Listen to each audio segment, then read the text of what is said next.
Welcome students, कैसे हैं आप सभी लोग। आपका अपने चैनल क्विक स्मार्ट टिप्स में बहुत बहुत स्वागत है। जैसा कि हम सीटेट साइंस की तैयारी कर रहे हैं और उसमें हमारे प्रैक्टिस सेट चल रहे हैं, जिसमें आज हमारा 22nd प्रैक्टिस सेट रहने वाला है। और फिर से हम बहुत ज़्यादा इंपॉर्टेंट 15 क्वेश्चन देखेंगे जो टोटली एनसीईआरटी बेस्ड होंगे और जो आपके सीटेट साइंस में आने वाले पेपर में बहुत ज़्यादा हेल्प करेंगे। देखिए, जो बच्चे स्टार्टिंग से जुड़े हुए हैं, जिन्होंने सारे प्रैक्टिस सेट, सारे प्रीवियस ईयर हर चीज़ देखी है, तो वो बच्चे सीटेट साइंस में बहुत बहुत अच्छा स्कोर करेंगे। ये मैं 100% गारंटी ले रही हूँ। बस आपको इसी तरह हमारा सपोर्ट करना है, जुड़े रहना है और वीडियो एंड तक देखनी है जब तक पेपर होता है, क्योंकि अभी जैसे ही नोटिफिकेशन आएगा कुछ रिवीजन सेशन होंगे, ठीक है, और प्रैक्टिस सेट एक साथ करवा देंगे। कुछ बहुत ज़्यादा क्वेश्चन वाले प्रीवियस ईयर ज़्यादा एक साथ वीडियो में करके करा देंगे। तो ये सारी चीज़ें हम और करेंगे ताकि कोई भी मार्क्स आपका कहीं से भी डिडक्ट ना हो और आप बेस्ट स्कोर करें सीटेट साइंस में। तो आइए शुरू करते हैं प्रैक्टिस सेट और देखते हैं कुछ important question. First question practice set का, products of neutralization reaction are always. एक उदासीकरण की प्रतिक्रिया में जो उत्पाद होता है, जो निकल कर आता है रिएक्शन में से, वो हमेशा क्या होता है। तो ऑप्शन नंबर सी यहाँ पर सही होगा। वो हमेशा सॉल्ट और वाटर होता है, लवण और पानी होता है। देखिए, न्यूट्रलाइजेशन रिएक्शन होता क्या है, जब हम स्ट्रॉन्ग एसिड को, मतलब जो हमारा अम्ल है, उसको बेस के साथ, क्षारक के साथ, स्ट्रॉन्ग बेस के साथ क्षारक के साथ रिएक्शन कराते हैं, तो वो मिलकर आपका क्या कर देते हैं, उस प्रोसेस को उदासीकरण कर देते हैं, न्यूट्रलाइज कर देते हैं। ना वो फिर वो एसिड रहता है और ना फिर वो क्षारक रहता है। तो न्यूट्रलाइजेशन रिएक्शन में जब स्ट्रॉन्ग एसिड और स्ट्रॉन्ग बेस, अम्ल और क्षार, जो कि काफ़ी स्ट्रॉन्ग हैं, आपस में रिएक्शन करते हैं, तो क्या निकल कर आता है, क्या प्रोडक्ट वहाँ पर आता है, वो आपका सॉल्ट होता है और वाटर होता है। एग्जाम्पल मैं आपको दिखा देती हूँ। क्वेश्चन नंबर सेकंड में डलिया धोखे से NaOH, जो कि आपका सोडियम हाइड्रोक्साइड है, जो कि आपका एक क्षारक है, बेस है, उसको जब मैंने अम्ल HCl हाइड्रोक्लोरिक एसिड के साथ रिएक्शन कराया, तो ये बेस हो गया, क्षारक हो गया, और ये आपका एसिड हो गया, अम्ल हो गया। तो इन दोनों के रिएक्शन से, और ये दोनों काफ़ी स्ट्रॉन्ग हैं, तो इन दोनों के रिएक्शन से क्या बना, ये NaCl, जो कि आपका सोडियम क्लोराइड है, जो कि क्या है, आपका एक लवण है, सॉल्ट है, और साथ में H2O, जो कि आपका वाटर है। तो यही क्वेश्चन था फर्स्ट में कि प्रोडक्ट से क्या रिलीज होता है, तो वो आपका सॉल्ट और वाटर रिलीज होता है। तो ऑप्शन नंबर सी यहाँ पर बिल्कुल सही है। Next question, question number second, the correct way of making a solution of acid in water is to. पानी में अम्ल का घोल बनाने का सही तरीका क्या है। देखिए, हमें क्या करना चाहिए, जो पानी है हमारे अंदर भरा हुआ है कंटेनर में, उसमें हमें एसिड, अम्ल को डालना चाहिए, ठीक है, ये सही तरीका होता है। आप कभी भी ऐसा नहीं करेंगे कि पहले से ही क्या है, कंटेनर के अंदर एसिड भरा हुआ है और उसमें पानी डाल रहे हैं। नहीं, एसिड में अगर आप पानी डालेंगे, क्योंकि एसिड के साथ पानी बहुत जल्दी से रिएक्ट करेगा, वो एक्सोथर्मिक रिएक्शन हो जाएगी, बहुत अमाउंट में उष्मा, हीट जो है रिलीज होगी, जो कि बर्निंग कर सकती है। तो हम क्या करते हैं, जो हमारा सॉल्यूशन होता है, पानी का कंटेनर है, उसमें थोड़ा थोड़ा एसिड मिलाएंगे, ताकि क्या हो, रिएक्शन फास्ट ना हो, हीट ज़्यादा प्रोड्यूस ना हो, ताकि आग ना लगे। तो इसलिए हमें क्या करना चाहिए, हमें ऐड एसिड टू वाटर, अम्ल को पानी में मिलाना चाहिए। तो ये बात अब आप आगे याद रखेंगे। हम क्या करते हैं, हम पानी में थोड़ा थोड़ा एसिड करके डालेंगे, क्योंकि जो एसिड होता है ना, पानी के साथ एक्सोथर्मिक रिएक्शन करता है, जिसमें बहुत अमाउंट में उष्मा, हीट रिलीज होती है, उष्मा प्रोड्यूस होती है, जिससे क्या होता है, आग लगने का खतरा होता है। तो इसीलिए हम क्या करते हैं, पानी के अंदर एसिड को डालते हैं। तो ऑप्शन नंबर सेकंड बी यहाँ पर बिल्कुल सही है। नेक्स्ट क्वेश्चन, क्वेश्चन नंबर 3, जो कि बहुत इंपॉर्टेंट है और बहुत ही सिंपल है, हमने बहुत ही बार करा है, तो इसका आंसर सारे स्टूडेंट को पता होगा। तो कमेंट बॉक्स में भी बताएंगे मुझे कि इसका आंसर क्या है। Turmeric is a natural indicator on adding it paste to acid and base separately, which colour would we observed. हल्दी एक प्राकृतिक संकेतक है, ठीक है, अम्ल और क्षारक को अलग अलग से इसके पेस्ट में मिलाने पर कौन सा रंग दिखाई देगा। तो बताइए कौन सा रंग दिखाई देगा, कमेंट बॉक्स में आंसर करिए। कि जब हम हल्दी का एक पेस्ट, एक यहाँ पर हल्दी का पेस्ट है और एक यहाँ पर हल्दी का पेस्ट है, एक में एसिड मिलाया गया और एक में बेस मिलाया गया, तो बताइए कौन सा कलर आएगा। तो जैसा कि हमने बताया है कि जो टर्मरिक है, जो हल्दी है, वो एसिड के साथ, अम्ल के साथ रिएक्शन नहीं करती है, तो वहाँ पर जो कलर है वो येलो का येलो ही रहेगा। लेकिन जो टर्मरिक है ना, वो बेस के साथ, क्षारक के साथ रिएक्शन करती है, और वहाँ पर जो उसका कलर है हल्दी का, वो चेंज हो जाएगा, किसमें, रेड रेड में, लाल में। तो यहाँ पर कौन सा ऑप्शन सही होगा? ऑप्शन नंबर बी सही हो जाएगा। येलो इन एसिड, अम्ल तो रहेगा, अम्ल में तो वो पीली ही रहेगी। क्यों? क्योंकि वहाँ पर कोई रिएक्शन नहीं हो रही है। लेकिन बेस क्षारक के साथ रिएक्शन करती है टर्मरिक, हल्दी, और उसका कलर कैसा कर देती है? लाल कर देती है। इसलिए आपने देखा होगा जब आप हल्दी के पेस्ट के लगे कपड़े को धोते हैं, क्योंकि जो साबुन होता है वो हमारा क्षारक होता है, बेस होता है, तो आप वहाँ पर देखेंगे जो हल्दी है ना, वो उस कपड़े को कैसा कलर कर देगी? लाल कलर कर देगी। वो जो दाग होगा हल्दी का, वो लाल कलर में बदल जाएगा। और वो ऐसा क्यों हो रहा है? क्योंकि जो हल्दी है, जो टर्मरिक है, वो बेस को क्या कर देती है? वो बेस को रेड कर देती है। और जो सोप, डिटर्जेंट वगैरह होते हैं वो आपके क्षारक ही होते हैं, बेस ही होते हैं। तो ऑप्शन नंबर बी यहाँ पर बिल्कुल सही है। नेक्स्ट क्वेश्चन, क्वेश्चन नंबर 4, और ये भी काफ़ी सिंपल और बहुत इंपॉर्टेंट क्वेश्चन है, क्योंकि हमने इसको बहुत बार करा है। और जिन बच्चों को इसका आंसर पता है तो वो तुरंत अभी कमेंट बॉक्स में इसका आंसर देंगे और बाकी बच्चे इसको देख लेंगे। फिनोल्फ्थलीन इज़ अ सिंथेटिक इंडिकेटर, ये एक कृत्रिम संकेतक होता है। पहली बात तो आपको ये याद रखनी है, फिनोल्फ्थलीन कैसा इंडिकेटर है? आपका कृत्रिम है, सिंथेटिक इंडिकेटर है। And its colour in acid and basic solution respectively are, और इसका अम्लीय और क्षारीय विलयनों में कैसे रंग होते हैं ये हमें बताने हैं। तो आप याद रखेंगे जो फिनोल्फ्थलीन होती है ना, वो एसिड के साथ रिएक्शन नहीं करती है, तो वहाँ पर इसका रंग कुछ भी नहीं होता, वहाँ पर ये रंगहीन होती है। क्योंकि जो फिनोल्फ्थलीन का सॉल्यूशन होता है उसमें कोई कलर नहीं होता, तो जब उसमें एसिड आप डालेंगे तो वहाँ पर भी उसका कलर में कोई चेंज नहीं आएगा। क्योंकि फिनोल्फ्थलीन भी जैसे टर्मरिक एसिड के साथ रिएक्शन नहीं करती, सेम ऐसे ही फिनोल्फ्थलीन जो होती है वो भी आपका एसिड के साथ रिएक्शन नहीं करेगा, वहाँ पर ये कलरलेस रहेगा। लेकिन जो बेस है, जो क्षारक है ना, उसके साथ फिनोल्फ्थलीन रिएक्शन करता है और वहाँ पर उसका कलर चेंज कर देता है, किसमें? पिंक में, गुलाबी में। तो ऑप्शन नंबर डी यहाँ पर बिल्कुल सही है। नेक्स्ट क्वेश्चन, क्वेश्चन नंबर 5, जो कि बहुत सिंपल है, और इस प्रैक्टिस सेट में सभी बच्चों के स्कोर जो हैं बहुत अच्छे होने चाहिए, और आप कमेंट बॉक्स में बताएंगे कि आपने कितना कितना स्कोर किया। When the soil is too basic, plant do not grow well in it. To improve its quality, what must be added to the soil. जब मिट्टी बहुत क्षारीय हो जाती है तो पौधे इसमें अच्छी तरह से विकसित नहीं होते हैं। इसकी गुणवत्ता में सुधार लाने के लिए मिट्टी में क्या मिलाया जाना चाहिए? सीधी सी बात है, हम मिट्टी में ऑर्गेनिक मैटर, कार्बनिक पदार्थ मिलाएंगे। जो कार्बनिक खाद होता है, जो पेड़ पौधों का, एनिमल का जो अपशिष्ट होता है, वेस्ट मटेरियल होता है, गोबर वगैरह, उसको हम मिलाते हैं ताकि जो गुणवत्ता है सॉइल की वो वापस आ जाए। तो ऑप्शन नंबर ए यहाँ पर बिल्कुल सही है। Next question, question number 6, litmus a natural die is an extract of which of the flowing. Litmus जो कि क्या है? एक प्राकृतिक डाई है, एक नेचुरल डाई है। निम्नलिखित में से किसका एक अर्क है? देखिए जो लिटमस होती है ना, ये लाइकेन से मिलती है, और ये लाइकेन यहाँ पर क्या होता है? देखिए बहुत से पेड़ पौधों की छाल के ऊपर इस तरह से कुछ पौधा, छोटा सा ग्रे या आपका येलो कलर का एक पौधा उग जाता है, जो आपका लाइकेन होता है, या पत्थरों पर भी उग जाता है। आप नेट पर सर्च कर सकते हैं इसके बारे में, तो वहाँ आपको दिख जाएगा ये कैसा पौधा होता है। ठीक है, और इसी में से क्या एक्सट्रैक्ट करा जाता है, क्या किसका अर्क निकाला जाता है? लिटमस पत्र यहीं से निकाला जाता है, लाइकेन से। और ये किस लिए यूज़ होता है? ये नेचुरल डाई की तरह होता है, प्राकृतिक डाई होता है, जिसमें लिटमस पत्र पर हम केमिस्ट्री में क्या करते हैं? ये पता करते हैं कि कौन एसिड है और कौन बेस है, क्योंकि ये अम्ल एसिड को क्या कर देते हैं? लाल कर देते हैं। तो यहाँ पर जो ब्लू लिटमस होगा वो रेड हो जाएगा, और जो क्षारक होते हैं उसमें क्या कर देते हैं? ये नीला कर देते हैं उनको, तो वहाँ पर जो लाल पत्र होगा वो नीला हो जाएगा। तो ये काम लिटमस का होता है। और ये कहाँ से एक्सट्रैक्ट होगा? सीधी सी बात है, ऑप्शन नंबर सी, लाइकेन। आप इसको याद रखेंगे। Next question, question number 7, neutralization reaction is a. Neutralization के बारे में हमने पीछे देख लिया है, ये रिएक्शन क्या है ये हमें बताना है। उदासीकरण प्रतिक्रिया एक क्या है?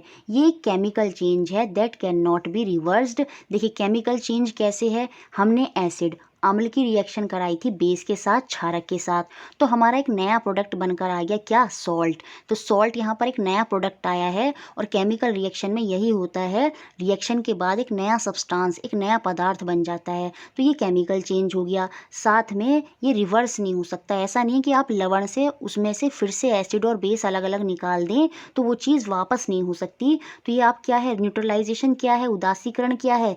ये आपका केमिकल चेंज है that can not be reverse, जिसको उल्टा नहीं जा सकता। तो ऑप्शन नंबर डी यहाँ पर सही हो गया। नेक्स्ट क्वेश्चन नंबर 8 जो कि बहुत सिंपल है और फिर से रिपीट हो गया है, तो सभी स्टूडेंट इसका आंसर बताएंगे। और याद रखिए ये रिपीट मैंने इसलिए किया है फिर से, ताकि ये पॉइंट आपके माइंड में परमानेंट सेट हो जाए। A solution change the colour of turmeric indicator from yellow to red. The solution is 1 विलियन हल्दी संकेतक के रंग को पीले से लाल में बदल देता है। तो हमारा सॉल्यूशन कैसा है? हमारा सॉल्यूशन बेसिक है, क्षारक है, क्योंकि अभी हमने पीछे देखा था क्षारक में जो टर्मरिक होती है वो क्या हो जाती है? लाल हो जाती है। जैसे सोप वगैरह हो गए, सोडियम हाइड्रोक्साइड होता है ना, जिसे हम कास्टिक सोडा भी बोलते हैं, वो सोप डिटर्जेंट वगैरह में यूज होता है, वो क्षारक है। तो उसमें क्या कलर हो जाता है? ये टर्मरिक कैसा रंग में बदल जाता है? लाल रंग में बदल जाता है बेस के केस में। तो ऑप्शन नंबर ए यहाँ पर बिल्कुल सही है। Next question number 9, which of the flowing set of substances contain acid.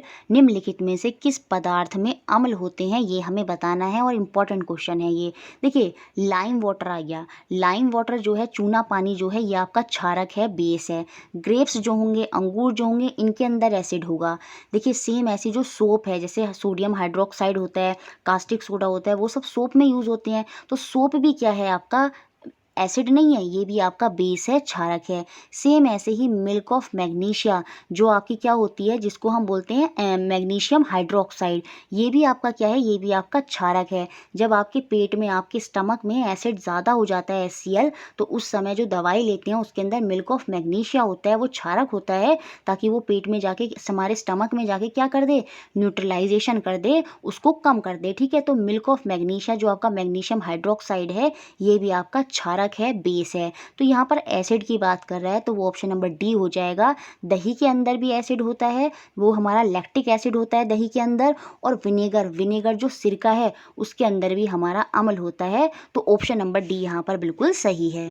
Next question number 10, on adding phenolphthalein indicator to colorless solution no change is observed. What is the nature of this solution? रंगहीन विलयन में phenolphthalein संकेतक को मिलाने पर कोई परिवर्तन नहीं दिखाई देता। इस विलयन की प्रकृति कैसी है? देखिए जब फिनोफ्थलीन किसी सॉल्यूशन में हम फिनोफ्थलीन की बूंदें डाल रहे हैं और वहाँ पर कोई कलर चेंज नहीं हो रहा, तो वो क्या है? वो या तो फिर एसिड है या फिर वो न्यूट्रल स्टेट में है। याद रखिए आइदर एसिडिक और न्यूट्रल के साथ भी अगर सोडियम क्लोराइड हो गया, NaCl हो गया, उसमें फिनोफ्थलीन मिलाया जाए, क्योंकि जो सोडियम क्लोराइड है, NaCl है, वो आपका क्या है? वो न्यूट्रल है, वो क्या है आपका? उदासीन है। उसमें भी अगर फिनोफ्थलीन मिलाया जाए तो वहाँ पर भी कोई कलर चेंज नहीं होगा। तो याद रखिए उदासीन पदार्थ के अंदर भी फिनोफ्थलीन में कलर चेंज नहीं होता। और एसिड के बारे में तो हमने पीछे देखा ही है कि फिनोफ्थलीन एसिड के साथ रिएक्शन नहीं करता। तो कहाँ पर कलर चेंज नहीं होगा फिनोफ्थलीन में? जब वो सॉल्यूशन या तो अम्लीय हो या फिर आपका उदासीन हो, न्यूट्रल हो, बेसिक होगा, क्षारक होगा, तो कलर आपका पिंक हो जाएगा। तो ऑप्शन नंबर सी यहाँ पर बिल्कुल सही है। Next question number 11, match the substance in column 1 with Dooj in column 2। तो यहाँ पर हमें मिलान करना है कॉलम 1 का कॉलम 2 से। 4 ऑप्शन हमें दिए हैं। देखिए जो टार्ट्रिक एसिड है ना, तो ऑप्शन ए जो होगा वो आपका होगा 3 के साथ जाकर मिलान।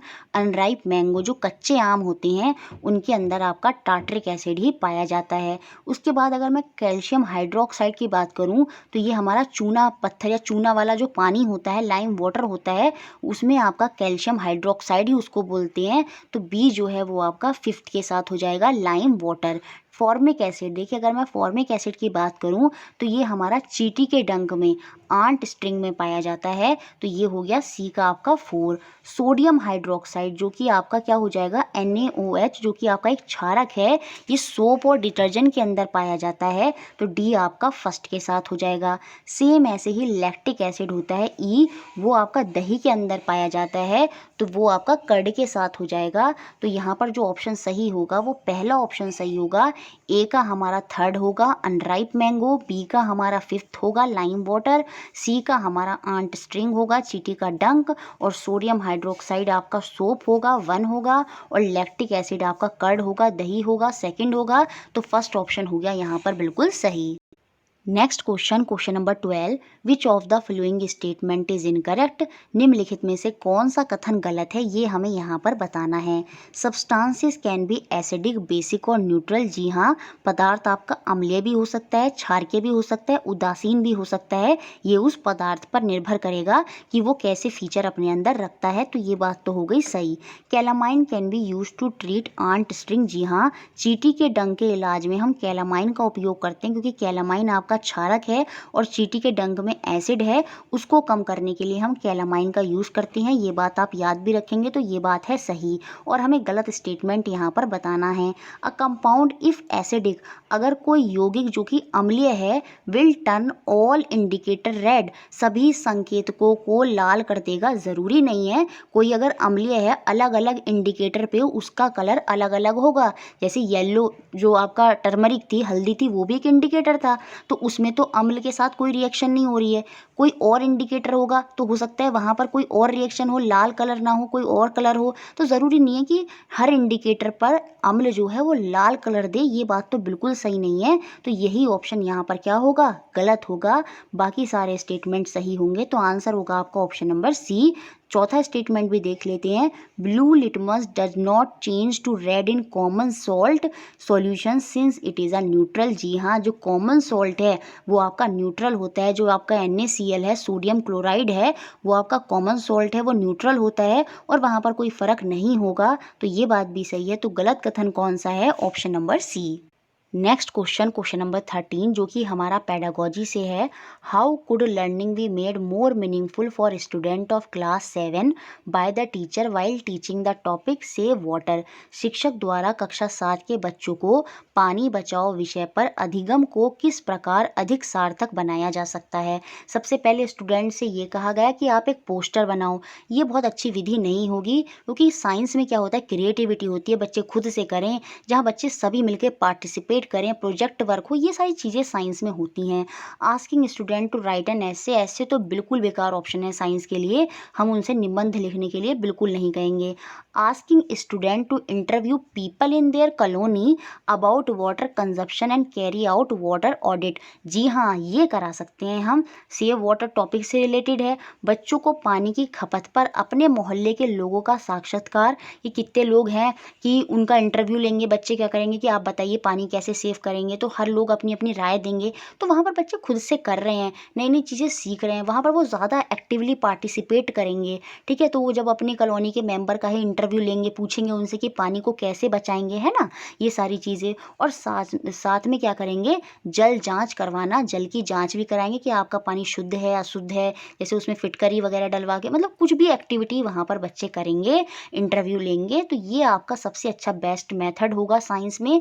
जहाँ क्रिएटिविटी होगी, जहाँ पर डिस्कवरी होगी, वो चीज़ें साइंस में सबसे अच्छी होंगी। जहाँ एक्सपेरिमेंट होंगे, बच्चे खुद से करेंगे, क्योंकि साइंस पूरा एक्सपेरिमेंटल होता है। एक्सपेरिमेंट पर ही साइंस जो है वो आधारित है। तो ये सारी चीज़ें इसमें इंपॉर्टेंट है।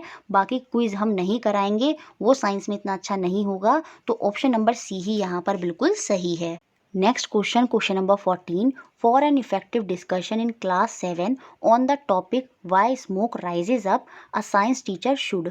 कक्षा 7 की एक अवधारणा धुआं ऊपर क्यों उठता है पर प्रभावशाली चर्चा के लिए एक शिक्षक को क्या करना चाहिए। Discourage question during discussion. जी नहीं, ये तो बिल्कुल नहीं करेगा टीचर। चर्चा के दौरान कम प्रश्न पूछने चाहिए। ऐसा नहीं है, देखिए जब किसी चीज़ की चर्चा हो रही है, साइंस में क्या होता है, जिज्ञासा, क्यूरियोसिटी होती है, उसको शांत करना होता है, क्योंकि यहाँ पर नई नई चीज़ें होती हैं। तो सीधी सी बात है, बच्चे क्वेश्चन तो पूछेंगे, और अगर आप उनकी जिज्ञासा को ही शांत नहीं कर पाएंगे और ये कह देंगे कि अभी आप इस क्वेश्चन को मत पूछो, तो ये बिल्कुल सही नहीं होगा। तो ये ऑप्शन हो गया बाहर। Provide a common platform to the learner. जी हाँ, बच्चों को एक समान मंच देना चाहिए। सभी बच्चों को इक्वल है, इक्वल प्रायोरिटी मिलेगी। किसी को भी ऐसा नहीं कि स्पेशल प्रायोरिटी मिल रही है, खाली उस पर फोकस करा जा रहा है। सभी बच्चों को समान मंच देना होगा। ये बात हो गई सही। Acknowledge learner responses to sustain their interest. जी हाँ, बच्चों की रुचि बनाए रखने के लिए उनकी प्रतिक्रियाओं को स्वीकार करना चाहिए। चाहे वो गलत ही बात कह रहे हैं, लेकिन टीचर को उनको मोटिवेट ही करना करना चाहिए। अगर टीचर उनको डिस्करेज कर देगा तो बच्चे सुनेंगे ही नहीं, डिस्कशन में पार्टिसिपेट करेंगे ही नहीं, वो वहाँ पर क्या हो जाएंगे, उससे बाहर हो जाएंगे, वो एक्टिवली वहाँ पर इन्वॉल्व नहीं होंगे। तो चाहे बच्चा गलत बात कह रहा है, गलत प्रश्न पूछ रहा है या गलत जवाब दे रहा है या कुछ गलत चीज़ भी बोल रहा है, तो हमें उसे स्वीकार करना चाहिए टीचर को, ताकि बच्चा उस डिस्कशन में एंड तक बना रहे। Summarize and assess the learners idea at the end of discussion. चर्चा के अंत में बच्चों के विचारों का सारांश करते हुए आकलन करना। जी हाँ, जब चर्चा अंत होगी तो सबसे पूछा जाएगा कि आपको क्या समझ में आया, आप अपने विचार दीजिए। वो सारी चीज़ों को समराइज करना डिस्कशन के एंड में, ये भी अच्छा होगा। तो यहाँ पर पहला ऑप्शन ही गलत है, बाकी बी सी डी ये एक इफेक्टिव मेथड होंगे डिस्कशन के दौरान। तो ऑप्शन नंबर सेकंड जो है यहाँ पर बिल्कुल सही हो जाएगा, B C and D. Next और लास्ट क्वेश्चन, क्वेश्चन नंबर 15। अगर किसी स्टूडेंट ने वीडियो को लाइक नहीं किया है और उनको वीडियो अच्छी लगी है तो प्लीज़ वीडियो को लाइक ज़रूर करें। क्वेश्चन देखते हैं, which one among the following question would be an open ended question. नीचे दिए गए प्रश्नों में से कौन सा मुक्त अंत वाला प्रश्न है। और मुक्त अंत वाले प्रश्न में मैंने बताया था, वहाँ पर हमेशा ऐसा क्वेश्चन होगा, यदि ऐसा होता, अगर ऐसे होता, ये चीज़ें वैसे होती, ऐसे होती। जब भी इस तरह की बातें आती हैं जहाँ पर बच्चे बहुत अनेकों आंसर दे सकते हैं, बहुत ही डिफरेंट आंसर वहाँ पर हर बच्चे का हो सकता है, तो वो आपका ओपन एंडेड क्वेश्चन होता है, मुक्त अंत वाला प्रश्न होता है। तो हमें बताना है कौन सा यहाँ पर वही प्रश्न है।